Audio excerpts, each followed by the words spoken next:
ايوه كده اتعشت. اهلا بيكم في وصفه قمر مع ايه عمر. وعشان دلع الكرش ما فيهوش معلش، تعالي اما اقول لك بقى ازاي اتصرفت لما جوزي كلمني عشان يتعشى بره كبده مع اصحابه. بيني وبينك كده انا قلبي اتوغوش وحسيت ان الموضوع فيه فقررت اعمل لهم كبده بارتي في البيت هو واصحابه، كل ده بكيلو كبده واحد بس.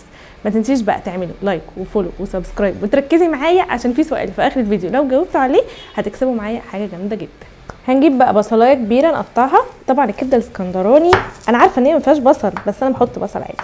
كده خلاص خلصنا البصل زي ما انتم شايفين، قطعناه شرايح رفيعه خالص. هنبتدي بقى ايه ندخل على الفلفل. هنقطع بقى الفلفل شرايح طويله. كده خلاص خلصنا كل تقطيعاتنا. نروح بقى على الطاسه نشوف هنعمل بقى الكبده دي ازاي. الكبده الحلوه اساسها الزيت الكتير. هنحط بقى كيلو الكبده اللي كان في الفريزر ومتقطع عصافيري، طلعناه يفك، وهنحطه بقى دلوقتي حالا على الزيت. الله،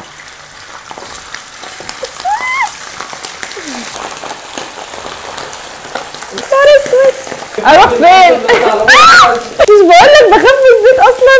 خلاص يا جماعه، خلاص الدنيا هديت، مفيش حاجه. كاستنا مزكتنا كبدتنا. الكبده خلاص اهو اخدت لون. ليمونك، ليمون كتير بقى، الكبده تحب الليمون. توم كتير على قد ما تقدري، قد 10 15 كده فص. كمون، كزبره ناشفه، وسنه فلفل اسود، والملح بقى معلقه كده كبيره خل. بس كده، ونسيبهم بقى ياخدوا ويدوا مع نفسهم كده. حرفيا مش هتاخد اكتر من 10 دقايق وهرجع لها تاني. بقى البصل اللي قطعناه، سامحوني يا جماعه الاسكندرانيه انا بحط بصل عادي. هحط بقى كمان الفلفل اللي قطعناه، وشويه بقى ايه فلفل حراق.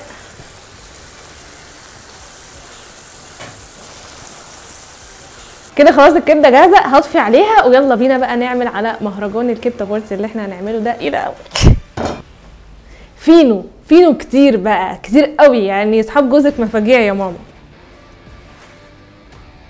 زودي صوص كبده كتير بقى على قد ما تقدري. الكبده دايما كده بتحب الزياده وعمر ما يتقال لها لا. انا بهدل بيتي ومطبخي عادي على فكره، بس جوزي واصحابه يبقوا قدام عيني واجيب لهم كمان يحلوا بعد الاكل. وريني يا ابني كده السندوتش ده بيقول ايه.